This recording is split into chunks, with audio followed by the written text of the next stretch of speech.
30 financial decisions that will change your life. Ladies and gentlemen, के fifth part में आप सबका बहुत बहुत स्वागत है।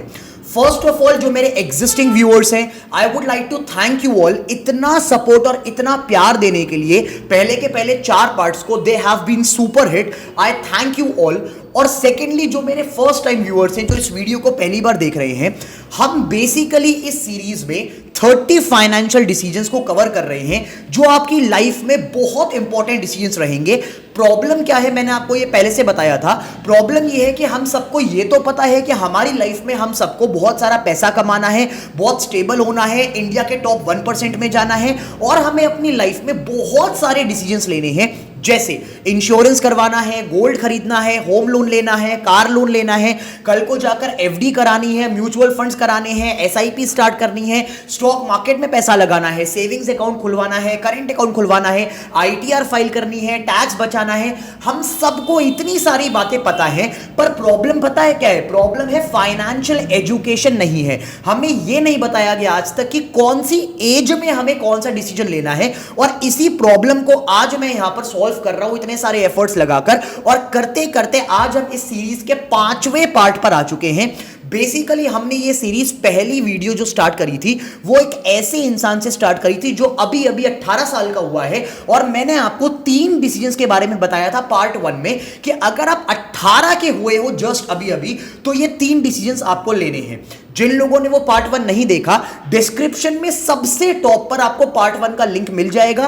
प्लीज मेरी रिक्वेस्ट है इस सीरीज को बीच में से स्टार्ट मत करना, और मेरी रिक्वेस्ट है इस वीडियो में, इस पूरी सीरीज में ना 1 करोड़% की वैल्यू छुपी हुई है। एंटरटेनमेंट नहीं है, मजाक नहीं है, प्योर नॉलेज है, और बहुत सारा वैल्यू एडिशन है आपकी लाइफ के लिए। तो पार्ट 1 का लिंक आपको डिस्क्रिप्शन में सबसे टॉप पर मिल जाएगा, जिसमें मैंने 18 साल के लिए 3 डिसीजंस कवर अप करे थे। फिर आया इस सीरीज का पार्ट नंबर 2, जिसमें हमने बेसिकली कवर अप करे financial decisions for someone who is in the age group of 18 to 21 का मतलब कॉलेज के स्टूडेंट्स। कॉलेज के स्टूडेंट्स को अपने कॉलेज के टाइम पर 3 सबसे बड़े फाइनेंशियल डिसीजंस क्या लेने हैं ताकि वो बेस्ट बन सके आने वाले टाइम में, मैंने इस सीरीज के सेकंड पार्ट में कवर अप करे थे। सेकंड पार्ट का लिंक आपको डिस्क्रिप्शन में नंबर 2 पर मिल जाएगा, प्लीज उसको देख लेना अगर आप फर्स्ट टाइम व्यूअर हो तो। Third part of this series में मैं आया एज ग्रुप ऑफ 21 to 25 तक कि 21 से 25 साल के बीच में आपको 3 बड़े डिसीजंस क्या लेने हैं, और मैंने वहां पर उस सेगमेंट को टारगेट करते हुए आपको 3 बड़े डिसीजन समझाए। डिस्क्रिप्शन में आपको 3rd नंबर पे पार्ट 3 का लिंक मिल जाएगा। अब आती है बात लास्ट वीडियो की।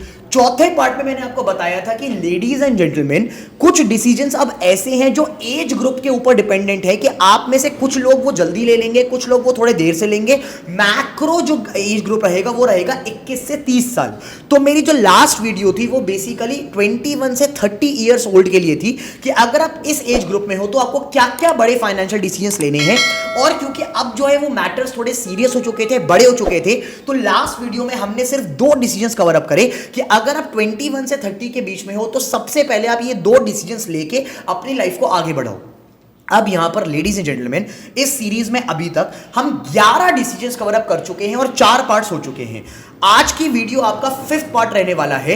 एज ग्रुप सेम रहेगा 21 to 30, और आज का जो सेशन है लेडीज एंड जेंटलमैन वो होगा एक मास्टर क्लास। एग्जैक्टली अब free of cost master class रहने वाली है आज की वीडियो। किस चीज के ऊपर? 12वें डिसीजन के ऊपर, 12th डिसीजन के ऊपर। और वो पता है क्या है? वो एक ऐसा डिसीजन है कि हम में से हर एक इंसान उसको आने वाले टाइम में लेगा। और वो क्या है? वो एक ऐसा डिसीजन है कि जिससे या तो लाइफ बर्बाद हो सकती है, बहुत खराब हो सकती है, आप पूरी लाइफ स्ट्रेस में जियोगे, और अगर सही तरीके से ले लिया तो आप अपनी पूरी लाइफ बड़े आराम से रिलैक्स निकाल पाओगे और वो बर्डन में नहीं दबे रहोगे। मैं पता है किसकी बात कर रहा हूं? मैं बात कर रहा हूं 12th डिसीजन की। Ladies and gentleman, the 12th decision is going to be home loan. हम सबको अपनी लाइफ में कभी ना कभी, कहीं ना कहीं जाकर सबका सपना होता है, इंडियंस का ड्रीम होता है अपना घर खरीदना। और अपना घर खरीदने के लिए जो सबसे बड़ा फैक्टर आएगा वो आएगा होम लोन।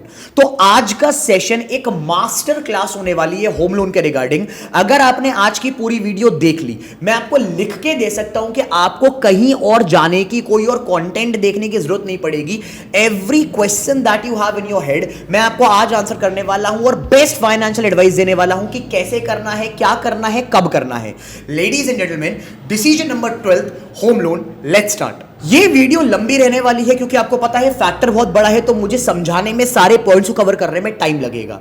सबसे पहली बात तो ये कि सर, क्या प्रॉपर्टी, अपनी प्रॉपर्टी, अपना घर खरीदना चाहिए भी कि नहीं? क्योंकि सर हमने तो इतनी सारी बुक्स में पढ़ा है, हमें तो इतने बड़े बड़े लोगों ने बोला है, रिच डैड पुअर डैड में हमने पढ़ा था, रॉबर्ट कियोसाकी ने बताया था, और पता नहीं किस किस ने, फाइनेंशियल इन्फ्लुएंसर्स ने बताया था कि अपना घर कभी जिंदगी में खरीदो ही मत, पूरी जिंदगी रेंट पे रहो, पैसा बचा लो, उस पैसे को कहीं सेव कर लो, कहीं अपॉर्चुनिटी कॉस्ट उसकी बहुत हाई होती है तो कहीं उसको इन्वेस्ट कर लो। लेडीज एंड जेंटलमैन, मैंने आपको पहले भी बताया कि मैं इन बातों के चक्कर में नहीं पड़ता। I rely on the macro sentiments of India. मेरा टारगेट ऑडियंस इंडिया है, मेरे अपने लोग हैं, तो मैं उनके हिसाब की बातें करता हूं और मैं वेस्ट से इन्फ्लुएंस करके आपको आइडियाज नहीं चिपकाता। लेडीज एंड जेंटलमैन, बहुत फैक्ट बात है और बहुत सच बात है कि अपना घर खरीदने पर आप बहुत सारा पैसा लाइफ का वेस्ट कर देते हो और उस पैसे को अगर आप कहीं और लगाओगे तो शायद से आपको रिटर्न बहुत ज्यादा मिल जाए। लेकिन यहां पर एक बहुत बड़ी बात आती है सेंटीमेंट्स की। हम इंडियंस के बचपन से, सालों से जो सेंटीमेंट्स रहे हैं अपने घर को लेकर, वो बहुत ज्यादा अलग रहे हैं as compare to the waste.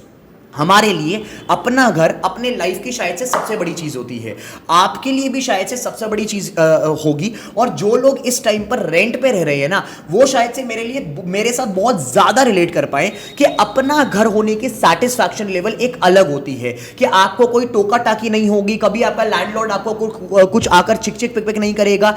There will be so much of freedom when you have your own house. Plus यहां पर मैंने बहुत सारे अलग अलग पॉइंट ऑफ व्यूज को समझने की कोशिश करी, सिर्फ वेस्ट के नहीं, मैंने बहुत सारे अलग अलग पॉइंट ऑफ व्यू समझने की कोशिश करी कि क्या वाकई में अपना घर खरीदना वर्सेस पूरी लाइफ रेंट पे रहना और वो पैसे को बचाकर कहीं पर इन्वेस्ट कर देना, क्या इस सब का बेनिफिट है? लेडीज एंड जेंटलमैन, मेरा अपना पर्सनल कंक्लूजन ये है और इंडियंस की मेंटालिटी पर कंक्लूजन ये है, फाइनेंशियल एजुकेशन को ध्यान में रखते हुए कंक्लूजन ये है, every person should own a property. अपना घर आपका सबसे पहली प्रायोरिटी वो तो होनी ही चाहिए। पूरी लाइफ हमारे पास है, हम पैसा कमा सकते हैं, हम बहुत कुछ कर सकते हैं। एंड आप ये तो समझो, एवरी ब्लडी पर्सन, मैं ऐसे नहीं बोलना चाह रहा, मैं किसी को टारगेट नहीं कर रहा, बट मैं एक बहुत फैक्ट बात कह रहा हूं कि ये जो इन्फ्लुएंसर्स हैं, जो ये आपको बोलते हैं बातें कि अपना घर मत खरीदो, किराए पे रहो, क्या वो खुद किराए पे रह रहे हैं? नहीं रह रहे ना। That is the point. ये this sentiment of the market, इसको कोई समझ ही नहीं पाता। इंडियंस के सेंटीमेंट को कोई नहीं समझ पाता कि इंडियंस के लिए अपने घर होने की कीमत कितनी ज्यादा है। तो आप सबसे पहले तो इस दिमाग के इस प्रॉब्लम को हटाओ, इस मतलब कंफ्यूजन को हटाओ कि क्या मुझे बताया गया है, इतनी किताबों में मैंने पढ़ा है, करना चाहिए नहीं करना चाहिए, करना चाहिए, राइट। आप अपने पेरेंट्स को लेके सोचो, फैमिली को लेके सोचो, आप हर चीज को लेके सोचो और आपको समझ में आएगा अपना घर। और स्पेशली इन्फ्लेशन, जिस हिसाब से महंगाई जा रही है, रेंटल्स भी तो कम नहीं है ना। आप पूरी जिंदगी रेंट पे रहे जाओगे, उसका क्या फायदा? वो भी तो कम नहीं है, वो भी तो पॉकेट से पैसा आउटफ्लो ही जा रहा है।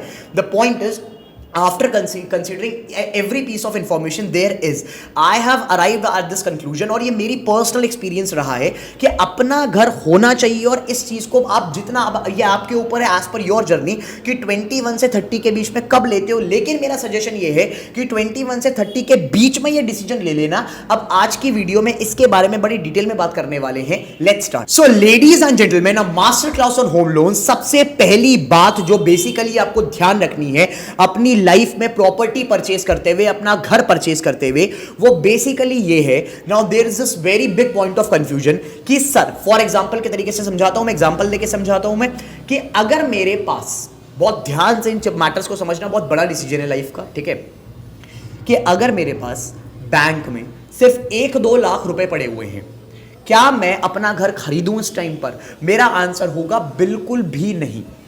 आपको, अगर मैंने आपको ये इतनी बड़ी सीरीज बनाकर क्यों दी? मैंने आपको 11 डिसीजंस घर के लेने से पहले क्यों बताए?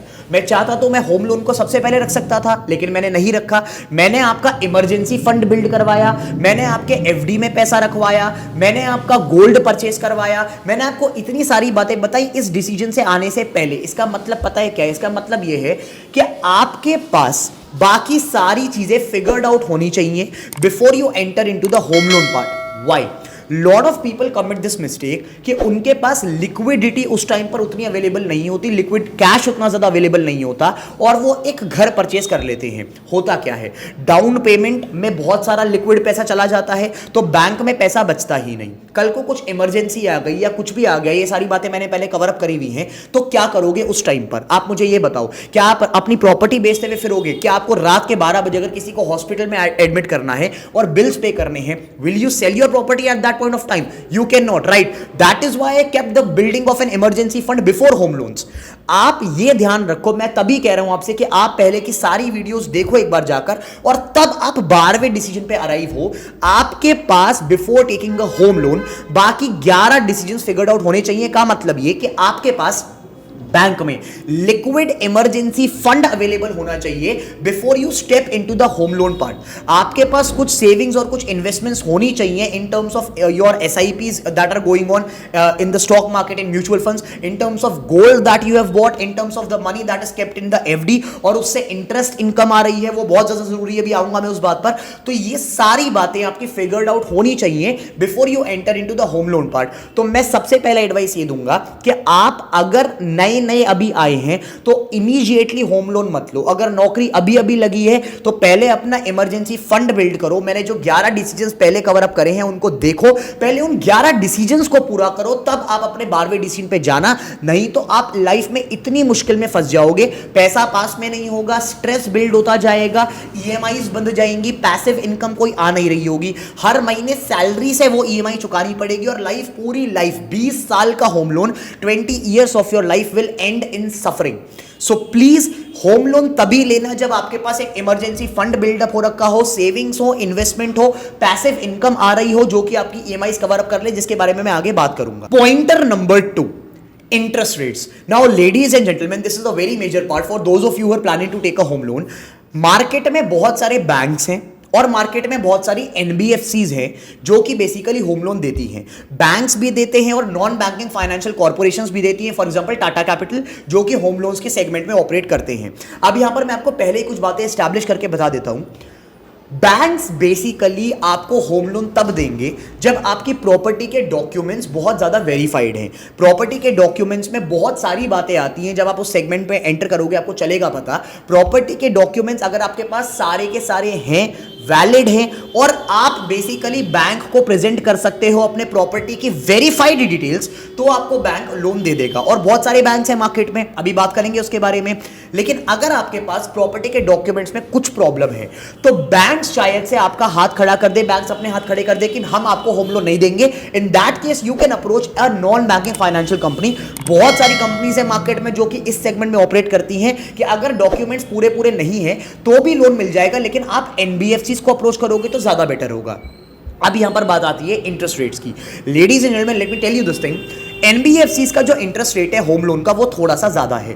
Banks on the other hand का होम लोन थोड़ा सा कम है। अगर मैं आपको एक ब्रॉड रेंज की बात करूं, होम लोन्स 8% से स्टार्ट होते हैं और लोन्स का इंटरेस्ट रेट अप टू 13% जाता है। जी हां, 8% से स्टार्ट होकर 13% तक की रेंज में आपको मिलते हैं, जिसमें जो बैंक्स हैं, राइट, बैंक्स जो है वो रेंज में ऑपरेट करते हैं 8% से 9.5%, 9.7% के आसपास। NBFCs थोड़ा सा ज़्यादा रेंज में ऑपरेट करती हैं 12-13% के आसपास। तो बेटर ये होगा कि अगर आपके पास डॉक्यूमेंट्स अवेलेबल हैं सारे, सबसे पहली चीज़ होम लोन में एंटर करते ही सबसे पहली चीज़ ये देखो कि क्या मेरे पास verified documents of my property, all of them available है कि नहीं है। और अगर अवेलेबल है तो पहले बैंक्स को अप्रोच करना है, क्योंकि उनका इंटरेस्ट रेट कंपेरेटिवली कम होगा। अब यहां पर एक बहुत बड़ा पॉइंटर और आता है कि एक बैंक को नहीं, मार्केट में बहुत सारे बैंक्स हैं और सबका इंटरेस्ट रेट अलग अलग है एंड यू डोंट नो कि आपको किससे बेस्ट डील मिल सकती है। तो it would be my request, it would be my advice to you कि आप 10-12 बैंक्स के पास जाओ अपनी फाइल को लेकर, प्रॉपर्टी के डॉक्यूमेंट्स को लेकर, और आप सबसे एक डील लेकर आओ कि आपको best deal of interest rate कहां से मिल रहा है। Interest rate is going to be a very big thing, also काफी टर्म्स एंड कंडीशंस है जिसके बारे में भी अब मैं बात करने वाला हूं। तो सबसे पहली चीज, strike a deal with a bank, avoid NBFCs if possible and strike a deal with that bank which is offering you the lowest interest rate, चाहे आपको 15 बैंक से विजिट क्यों ना करने पड़े। अब लेडीज एंड जेंटलमैन, अगला पॉइंट आता है यहां पर कि जब आप लोग अपनी डील फाइनल करते हैं, जब आप होम लोन के लेने के लिए जाते हैं, तो वहां पर आपको टर्म्स एंड कंडीशंस में दो बातें मिलती हैं। एक होता है जिसे हम कहते हैं फिक्स्ड इंटरेस्ट रेट, एक होता है फ्लोटिंग इंटरेस्ट रेट। क्या मतलब है सर इसका? फिक्स्ड इंटरेस्ट रेट बेसिकली होता है कि मैं आज की डेट में बैंक के पास गया लोन लेने के लिए और आज की डेट में मार्केट रेट जो चल रहा है होम लोन का, वो जो बैंक ऑफर कर रहा है वो चल रहा है 8%। मैं बोलता हूं बैंक को कि मुझे आप 8% का फिक्स्ड रेट ऑफर कर दो। अब इसका मतलब क्या है? कल को अगर इंटरेस्ट रेट कम हो गया, 7% पर आ गया, तो भी मुझे 8% ही पे करना पड़ेगा, और कल को अगर इंटरेस्ट रेट बढ़ गया तो भी मुझे 8% रेट इंटरेस्ट रेट पे करना पड़ेगा। यह होता है fixed interest rate. Now there is the second part of it which is called as floating interest rate. ये आपके समझ में आ गया होगा। फ्लोटिंग इंटरेस्ट रेट क्या होता है कि मैं इंटरेस्ट रेट पे करूंगा मार्केट के हिसाब से। कल को अगर इंटरेस्ट रेट कम हो रहा है तो मुझे कम ही पे करना है, लेकिन अगर कल को इंटरेस्ट रेट बढ़ रहा है और इंटरेस्ट रेट बढ़ गया और 10 साल के बाद इंटरेस्ट रेट और ज्यादा बढ़ गया तो मुझे ज्यादा ही इंटरेस्ट रेट पे करना पड़ेगा। सर फंस गए, बताओ क्या करें? मैं बता रहा हूं आपको इस वीडियो में, इसलिए ये मास्टर क्लास बनाई है मैंने। मैं बोलता हूं इसको फिगर आउट करने के लिए आपको देखना पड़ता है आपके macro economics of your country. क्या मतलब है इसका? अगर मैं 2023 में ये वीडियो रिकॉर्ड कर रहा हूं इंडिया में बैठ के, तो ये मुझे पता है और दुनिया कह रही है कि India is going to be, it is the world's economy is going to be dependent on India for the next 20 years. 20 सालों के लिए इंडियन इकोनॉमी बूम करने वाली है, क्योंकि हमारे यहां पर जितना डेवलपमेंट हो रहा है इन terms of service sector, in terms of manufacturing. आपको पता होगा, मैं काफी केस स्टडीज कवर अप करता हूं अपने चैनल पे कि ये स्टार्टअप ने, ये कंपनी ने अपनी इंडस्ट्री चाइना से इंडिया में शिफ्ट कर दी। मैन्युफैक्चरिंग ऑफ ईवी इंडिया में होने लगा, मैन्युफैक्चरिंग ऑफ आईफोन्स इंडिया में होने लगा, सारी कंपनीज इंडिया के मार्केट में आ रही हैं। का मतलब आपको यह पता है कि आने वाले 20 इयर्स इंडिया की इकोनॉमी बूम करने वाली है, क्योंकि इंडिया में पैसा बहुत आएगा, फ्लो ऑफ मनी इंडिया में ज्यादा होगा। फ्लो ऑफ मनी इंडिया में ज्यादा होगा का मतलब समझ में आता है? मैक्रो इकोनॉमिक्स मैं बताता हूं क्या होती है। इंडिया में पैसा आएगा तो इंडिया के लोगों को एम्प्लॉयमेंट मिलेगा, इंडिया के लोगों को एम्प्लॉयमेंट मिलेगा तो उनके पास अर्निंग का साधन आ जाएगा, अर्निंग का साधन आ जाएगा तो उनके पास होम लोन लेने की कैपेसिटी आ जाएगी। वो सारे लोग जो पहले होम लोन नहीं ले सकते थे, अब इंडिया के डेवलपमेंट के बाद वो लोग होम लोन लेने के लिए जाएंगे। होम लोन लेने के लिए जाएंगे तो होम लोन्स की डिमांड बढ़ेगी, और डिमांड बढ़ेगी तो ये तो सर कॉमन सेंस ही बात है कि जब बैंक के पास करोड़ों कस्टमर्स है लोन लेने के लिए तो बैंक अपना ब्याज दर बढ़ा देगा। तो as per the current macro economics of India, it would be my advice to you कि आप फ्लोटिंग रेट पर मत जाना, आप फिक्स्ड रेट पर जाना, क्योंकि मार्केट के डायनामिक्स के हिसाब से, इंडिया के डायनामिक्स के हिसाब से आने वाले टाइम में interest rate on home loans is going to increase, क्योंकि मार्केट में होम लोन्स की डिमांड बढ़ने वाली है। प्रॉपर्टीज लोग खरीदेंगे, ज्यादा खरीदेंगे, 10 साल 20 साल में प्रॉपर्टीज की डिमांड बढ़ेगी, होम लोन्स की डिमांड बढ़ेगी, ब्याज दर ऊपर जाएगा। तो it would be my request, इस अपॉर्चुनिटी का फायदा उठा लो अभी के अभी। अगर 8 साढ़े 8% में लोन मिल रहा है तो फिक्स्ड इंटरेस्ट रेट को लेकर आप उसको खत्म करो। Ladies and gentleman, now comes the next part of this master class, property कैसी होनी चाहिए। मैं आपको एक बहुत बेस्ट एडवाइस दूंगा इस बारे में, और मेरे एडवाइस के पीछे आपको पता है हर चीज के पीछे एक लॉजिक बैक्ड होता है, और मैं आपको लॉजिक के साथ बात बताता हूं। अब इसको बहुत ध्यान से सुनना, ठीक है? बहुत मेजर पॉइंट है ये। लेडीज एंड जेंटलमैन, दो बातें, प्रॉपर्टी कैसी ले, फ्लैट ले या फिर एक मकान ले। सर मकान कहां से मिलेगा? मकान तो बहुत ज्यादा एक्सपेंसिव मिलेगा।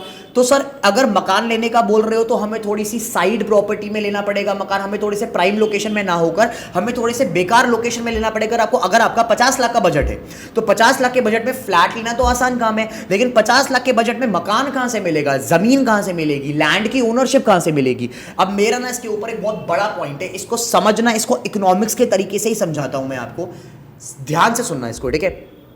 फ्लैट्स वर्सेस लैंड, क्या लेना चाहिए और किस टाइप की प्रॉपर्टी लेनी चाहिए? डिमांड सप्लाई के हिसाब से सीधी बात करते हैं। आप मान के चलो कि आपने एक फ्लैट पसंद करा एक नोएडा की सोसाइटी में या किसी भी एक लोकेशन की सोसाइटी में जहां पर 50 फ्लैट्स हैं। आपने एक फ्लैट पसंद करा और आपने आज की डेट में वो फ्लैट बुक कर दिया। क्या उस प्रॉपर्टी की, क्या उन फ्लैट्स की सप्लाई लिमिटेड है? नहीं। बिल्डर का मन करा तो उसके पास तो वो जगह है ही, उसके पास तो वो पीस ऑफ लैंड है ही, वो उसके ऊपर 50 प्रॉपर्टी और बना देगा। का मतलब सप्लाई लिमिटेड नहीं है। और तुम लोगों को पता है, आप सबको पता है, जिस चीज की सप्लाई लिमिटेड नहीं होती ना, फॉर एग्जांपल आलू, क्या आलूओं की सप्लाई लिमिटेड है? मार्केट में आलू आते ही जाते हैं। जो चीज मार्केट में आती ही जाती है उसका रेट बढ़ेगा या कम होगा? Will it be considered as a good asset or a bad asset? It will be considered as a bad asset. समझ रहे हो मेरी बात मेरा point? On the other hand, क्या जमीन की सप्लाई, लैंड की सप्लाई अनलिमिटेड है? जमीन तो उतनी ही है। जमीन के ऊपर मैं 10 फ्लैट बना सकता हूं, मैं 20 फ्लैट बना सकता हूं। फ्लैट्स की सप्लाई लिमिटेड है, अनलिमिटेड है। लेकिन जमीन, सर जमीन तो लिमिटेड ही है। Exactly my point. There is something called as good asset, there is something called as bad asset. आप प्रॉपर्टी ले रहे हो, आप फ्लैट ले लोगे क्योंकि आपको फ्लैट बैठे बैठा अच्छा सा फ्लैट मिल जाएगा 50 लाख रुपए में फॉर एग्जांपल, लेकिन सर वो एक बैड एसेट है। कभी किसी ने बताई नहीं ये बातें, मैं बता रहा हूं यहां पर। वो एक बैड एसेट है क्योंकि उसकी सप्लाई अनलिमिटेड है। आपको वो एसेट चुनना है जिसकी सप्लाई लिमिटेड है और वो होता है लैंड। अगर आप कर सकते हो तो जमीन समेत एक प्रॉपर्टी लो, चाहे साइड लोकेशन में हो, प्राइम लोकेशन में ना हो, क्योंकि कल ना कल को डेवलपमेंट तो होएगा ही होएगा। जब जमीन है और जमीन की सप्लाई लिमिटेड है और इंडिया में पॉपुलेशन बढ़ रही है, इंडिया में डेवलपमेंट बढ़ रहा है, तो कल को आपके लोकेशन पर भी डेवलपमेंट होगा बिल्कुल। मेट्रो आएगी, एयरपोर्ट्स बनेंगे, पूरा इंफ्रास्ट्रक्चर बनेगा, सब कुछ होगा। अब नहीं होगा, 5 साल बाद होगा। लेकिन फ्लैट में सप्लाई अनलिमिटेड है, वो एक गुड एसेट नहीं है। तो पहली बात मैंने आपको यहां पर बड़ी मेजर बताई है कि if you are looking for a property, please go for a property which has land associated with it. अब इसका एक बहुत बड़ा और लॉजिक है जो कि मैं अगले पॉइंट में कवर अप करूंगा। Ladies and gentleman, the next part of the home loan बड़ा मेजर पार्ट है जो आपकी जिंदगी के स्ट्रेस से आपको बचाने वाला है। जब भी कभी आप होम लोन लोगे और आपकी मंथली ईएमआई फिक्स होगी, अगर आपने मेरे पहले 11 डिसीजंस फॉलो करे थे तो आपके पास उन 11 डिसीजंस को फॉलो करके शायद से पैसिव इनकम बिल्ड होनी शुरू हो चुकी होगी। आपके पास एफडी का ब्याज आना शुरू हो चुका होगा, आपके पास आपके स्टॉक्स का डिविडेंड आना शुरू हो चुका होगा। और मैंने आपको क्या बोला कि जमीन समेत मकान लो। पता है क्यों बोला? पैसिव इनकम की वजह से। मेरा पॉइंट क्या है? मेरा पॉइंट यह है, अगर लाइफ को स्ट्रेस से बचाना चाहते हो, 20 साल आपकी लाइफ खराब होएगी, आप पूरी लाइफ अपने स्ट्रेस में रहोगे, उसी नौकरी में काम करना पड़ेगा लगातार, क्योंकि आपके पास ईएमआई का बर्डन होगा। अगर आपको उससे बचाना है, और ये जितने बड़े बड़े लोग हैं ये ऐसे ही ऑपरेट करते हैं। क्या है तरीका? तरीका ये है, आप अपने होम लोन की ईएमआई को कवर अप करो अपनी एक्टिव इनकम से, नहीं अपनी पैसिव इनकम से। इसका मतलब समझाऊं मैं? इसका मतलब यह है कि अगर आपका 10,000 रुपए महीने की ईएमआई है प्रॉपर्टी की, राइट, आपको ईएमआई बांधने से पहले, होम लोन लेने से पहले यह फिगर आउट करना है कि मैं 10,000 रुपए महीना जॉब से नहीं और कहां से कमा सकता हूं कि मैं काम ना भी करूं, कल को नौकरी चली भी जाए तो मेरे पास स्ट्रेस ना हो ईएमआई भरने का। और इसके क्या तरीके हैं? इसके तरीके मैं आपको पहले बता चुका हूं। सेफेस्ट तरीका तो है एफडी का ब्याज। मैं एक सिंपल मैथ्स देता हूं आपको, ठीक है। 5 लाख रुपए की एफडी पर 3,000 रुपए का महीने का ब्याज मिलता है। 5 लाख की एफडी पर 3,000 मंथली इंटरेस्ट आता है एफडी पर। मैं इंडिया की मेंटालिटी पर सेफेस्ट तरीका बता रहा हूं। अगर मैं मान के चलूं कि आपकी EMI, monthly EMI of your property 10,000 rupees है, तो इसका मतलब क्या हुआ? 5-5 लाख की 3 एफडी करा दो, जिससे कि महीने का 3-3 हजार का ब्याज आएगा। कितना ब्याज हो गया महीने का? 9,000 रुपए। ईएमआई कितने की है? 10,000 रुपए। ये तो बैठे बिठाए कवर अप हो गई। एग्जैक्टली। अब इसके बाद कल को जॉब करो, जॉब मत करो, कुछ भी करो, कुछ भी मत करो, अपनी लाइफ के डिसीजंस लो। ट्रैवल करना है ट्रैवल करो, नौकरी छोड़नी है छोड़ दो। आपको पता है कि मेरी जो सबसे बड़ी ऑब्लिगेशन थी लाइफ की, ईएमआई ऑफ माय प्रॉपर्टी, वो पूरी हो जाएगी नो मैटर व्हाट। इसलिए मैंने पहले बोला था कि जो 11 डिसीजंस है उनको पहले कवर अप करना इस 12वें पे आने से पहले, क्योंकि आपको ये मेक श्योर करना है कि पूरी लाइफ आपकी जो ईएमआई चल रही है वो आपकी ईएमआई कवर अप हो जाए आपके पैसिव इनकम से, एफडी के ब्याज से। अच्छा, मैंने यहां पर एक बहुत बड़ी बात बोली थी कि मकान लेना जमीन समेत। क्यों बोला था? इसलिए बोला था कि आपके पास अगर जमीन समेत मकान है और उसके ऊपर फॉर एग्जांपल 2 फ्लोर बने हुए हैं, 3 फ्लोर बने हुए हैं, ट्राई करो कि आप लोग स्टार्टिंग में इनिशियल ईयर्स में एक फ्लोर पे एडजस्ट कर लो, बाकी दोनों फ्लोर्स को, एक फ्लोर को रेंट पे चढ़ा दो। क्या होगा? पैसिव इनकम बिल्ड होगी, रेंटल इनकम से ईएमआई पूरी होगी। पूरा फोकस प्लान आउट पर ऐसे रखो, प्लान आउट को ऐसे बनाओ कि एफडी से इतना इंटरेस्ट आ जाए, मेरा प्रॉपर्टी से इतना रेंट आ जाए कि मेरी जो प्रॉपर्टी है वो उसका ईएमआई पूरी हो जाए। लाइफ इतनी सिक्योर होगी, ये किसी ने नहीं बताया, इसलिए majority of the middle class इसी ट्रैप में फंसे पड़े हैं और उनकी पूरी लाइफ निकल जाती है। आपको बचना है। Make sure your EMI of your home loan is covered by your passive income for your entire life. ये एक इतना बड़ा टर्निंग पॉइंट होगा आपकी लाइफ के लिए, ये बहुत करोड़% की वैल्यू ऐड करेगा आपकी लाइफ में। Ladies and gentleman, the last part of the home loan master class, tax benefits. अब यहां पर बहुत ध्यान से सुनना, ठीक है? जब आप एक होम लोन लोगे तो आपके पास 2 टैक्स बेनिफिट्स मिलेंगे, आपको बहुत बड़े बेनिफिट्स मिलेंगे, ठीक है? पहला बेनिफिट मिलेगा कि जब आप अपने main principal amount of your home loan की रीपेमेंट करोगे तो आप उसका डिडक्शन क्लेम कर सकते हो अप टू 1.5 लाख रुपए, 1.5 लाख रुपीस अंडर एटीसी। आपका प्रिंसिपल अमाउंट का जो डिडक्शन है वो आपको एटीसी के तहत मिल जाएगा। मैं मान के चल रहा हूं और मेजॉरिटी लोग सैलरीड ही होंगे यहां पर जो मेरे व्यूअर्स हैं, तो आपको आपकी सैलरी पे जो आपको टैक्स पे करना पड़ता है, 30% का जो टैक्स रेट है आपका, आपको उसमें बेनिफिट मिलेगा आपके होम लोन पर। जितना भी आप साल में अपना रीपेमेंट करोगे आपको अप टू 1.5 लाख रुपए एटीसी के तहत डिडक्शन मिल जाएगा। और आपको सिमिलर डिडक्शन मिलेगा इंटरेस्ट रेट के लिए, वो है अप टू 2 लाख रुपीस का। मतलब 1.5 लाख रुपए का जो प्रिंसिपल अमाउंट पे करूंगा उसका डिडक्शन मिलेगा, 2 लाख रुपए का जो इंटरेस्ट पे करूंगा उसका डिडक्शन मिलेगा अलग। ये एक मेजर बात है, लेकिन मेरा पॉइंट यहां पर ये नहीं था। मेरा पॉइंट ये था कि अगर आप एक होम लोन को एक को पार्टनर के साथ, एक को एप्लीकेंट के साथ लेते हो, उसका मतलब पता है क्या है? आपका कल को पार्टनर है, आपका हस्बैंड है, आपकी वाइफ है, और अगर आप दोनों होम लोन लेते हो इकट्ठे एक ही प्रॉपर्टी पर एज को एप्लीकेंट्स, कि मैं और मेरी वाइफ होम लोन ले रहे हैं साथ में एक ही प्रॉपर्टी के लिए, तो उसका बेनिफिट पता है क्या है? उसके बहुत सारे बेनिफिट है, वो मैं एक सेपरेट वीडियो में कवर अप करूंगा, लेकिन यहां पर मैं टैक्स का बेनिफिट बता रहा हूं आपको। टैक्स के बेनिफिट में आपको 2 मेजर बेनिफिट्स मिलेंगे कि 1.5 लाख रुपए का जो डिडक्शन मिल रहा है प्रिंसिपल रीपेमेंट की तरफ, वो अब 3 लाख रुपए हो जाएगा। 1.5 लाख आपके लिए और 1.5 लाख आपकी वाइफ या हस्बैंड के लिए। सिमिलरली 2 लाख रुपए का डिडक्शन जो आपको इंटरेस्ट के लिए मिल रहा है वो भी डबल हो जाएगा, 2 लाख रुपए आपके लिए, 2 लाख रुपए आपकी वाइफ के लिए। क्या मतलब? दोनों का टैक्स बच रहा है। जी हां, होम लोन का फायदा उठाना सीखो, दोनों का टैक्स बच रहा है इस तरीके से। अब यहां पर एक बहुत बड़ी बात और बताता हूं मैं, होम लोन पर अगर को एप्लीकेंट है ना तो अप्रूवल और ज्यादा इजीली मिलेगा। एग्जैक्टली क्योंकि बैंक को दिखाई दे रहा है कि मेरा लोन तो सेफ है, 2 कमाने वाले लोग अप्लाई कर रहे हैं, साथ में अप्लाई कर रहे हैं, तो मेरा लोन तो सेफ है, काफी ज्यादा सेफ है। तो अप्रूवल रेट, अगर आप को एप्लीकेंट के साथ जा रहे हो तो अप्रूवल रेट और ज्यादा हो जाएगा, प्लस आपको स्टैंप ड्यूटी में भी 2% का छूट मिलेगा। का मतलब बेनिफिट्स बहुत सारे हैं। टैक्स बेनिफिट्स की बात यहां पर कर रहे हैं, का मतलब 1.5 लाख की 3 लाख और 2 लाख का 4 लाख का बेनिफिट आपको मिलेगा होम लोन्स में।